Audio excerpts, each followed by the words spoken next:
Hey everyone, this is Jebro again, of course. I'm not sure who else it would be.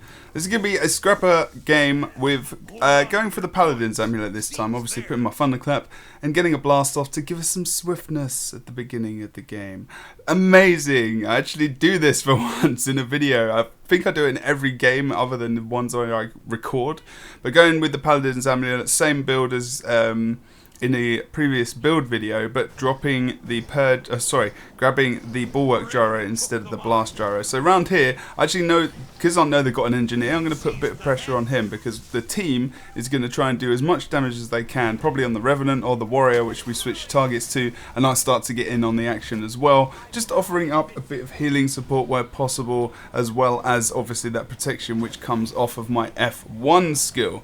So not too bad, able to get some nice poison down as well, and we come together and get a nice kill down. We've got the down state at the moment as well. I've got my stealth gyro up, but luckily the rally comes up anyway and he's going to be absolutely fine. Now, solo queuing when you've got stealth gyro is an absolute nightmare because most of the time people are not going to make sure they stay stealthed and they're going to attack. So I've still got my stealth gyro up. I can just use it again to make sure I get the cooldown quite quickly.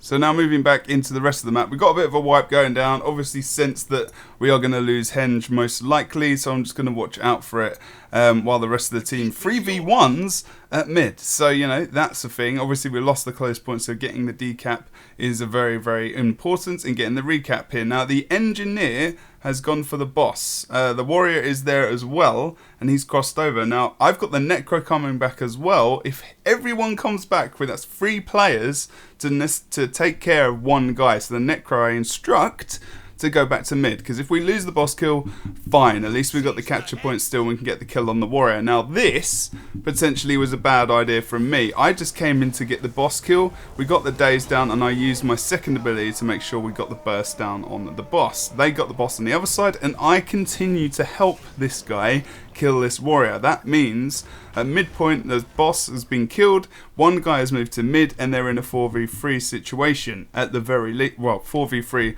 on the opposite side, and now we are losing members. Now, okay, me and the NG are moving to mid, but he's gone around the longest way possible and is still not sure where he's going and what he's doing. We've got respawns, they can take care of our close point. No idea. I pop up stealth gyro here, come down, knowing that a lot of damage is coming in as well, and I'm going to start to res him now, putting down my function gyro, of course, with myself, and going to try and do as much damage to the alley as possible. Now, this could have been a good occasion to get out of the point, but we're actually doing not too bad at the moment. We've got the engineer and the guardian coming in from the left-hand side, as you can see on the map. And we should do absolutely fine here, to be honest, but things are looking a bit bleak. Ellie's looking low as well. Pull out my nice hammer damage there, as well as popping a daze on the point with the other engineer as well. Nice cleave down, as well as putting the poison out from the elixir gun. Ellie moves, but engineer is really low as well because the focus is coming out hard onto him. Now that was good from the team because obviously the engineer res is very, very strong with function gyro, and thankfully we're able to do that. Unfortunately, we did get decapped again by, I believe, the same warrior, but someone was able to get over there and contest it. So now we've wiped most of the team at mid. I can come over towards this point. Now obviously red team probably thinking, we've got the decap, maybe we'll send someone else over and equal it up. Potentially, I cannot remember if that happens. We'll have to wait and see. More than likely it does. The warrior's doing a good job at blocking. Obviously while that happens, I'm not going to get off a lot of damage abilities. Elixir gun there, I could have cancelled it halfway through, dropped the bundle, so I wouldn't have gone far so much. Warrior's going to get away here now, using greatsword. He's got so much mobility, he's going to be able to get past me. I tried to get the elixir gun to just get a tiny bit of extra distance on him, but still, you can see how far away he is. I dropped thunderclap, obviously, not able to get that off either, and just trying to get any kind of bleed or any ticking damage to keep him in combat so it doesn't reset, because his might stacks are going to run off soon, and he's going to get back up to full HP. He is far away from me now. Revenant on close point as well.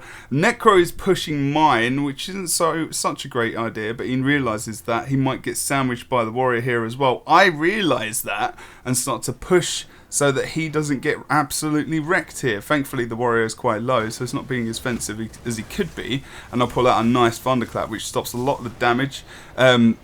Endure Pain comes up for the warrior on 25% HP, which means, you know, I can't get off that much damage, obviously, for a short period of time. I'm just defending my teammate here at the moment, trying to give him heals, protection, condition removal. He goes down. I've got my stealth gyro, which I pop off, and I know that if I go down for that res now, I'm going to get wrecked. So I'm obviously going to wait for the stealth to come up and make sure the warriors use some of his damage there. Pick him up in the end as well with some other assistance, and warrior can't do anything. I try and interrupt the heal, but I can't, unfortunately, and we are going to keep going. He rocks up with his great sword, just trying to, you know, 100 blades me in the face, which ain't going to work.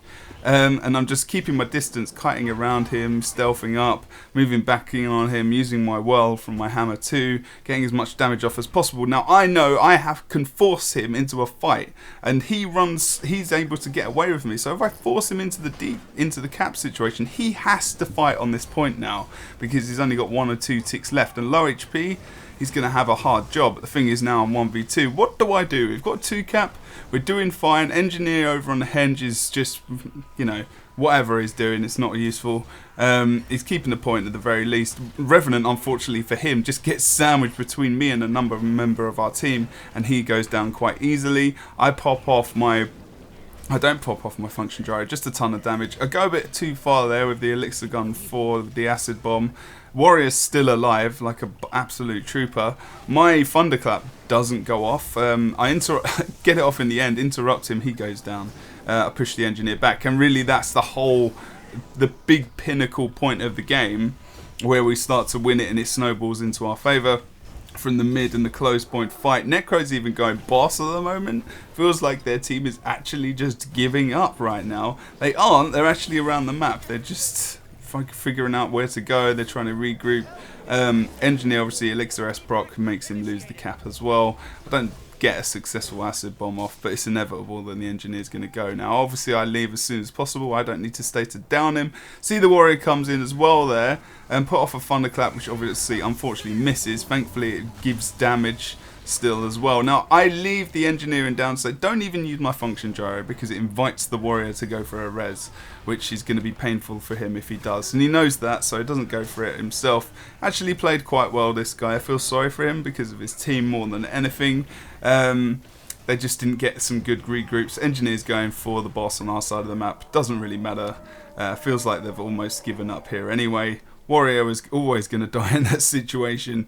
And really that's kind of the end of the game. But I just wanted to show you there's some examples, good examples of rezzing, some kind of matchups as well, movement around the map. But if you're new to PvP as well, like in ranked PvP on this map specifically at the moment, people are really going for boss kills over capture points. Capture points are your main focus. Do not rush bosses if you are in fights elsewhere on the map and they need your help. Do not rush and get a boss. If it's 100% lost and there's no one going to steal the boss kill on your side of the map, then fine. But please, think about your team, think about what you're doing, and think about your map rotations, because at the moment in ranked PvP, it's hell. I'll see you on the next video. Don't forget to like, comment and subscribe, and let me know what you thought. Cheers.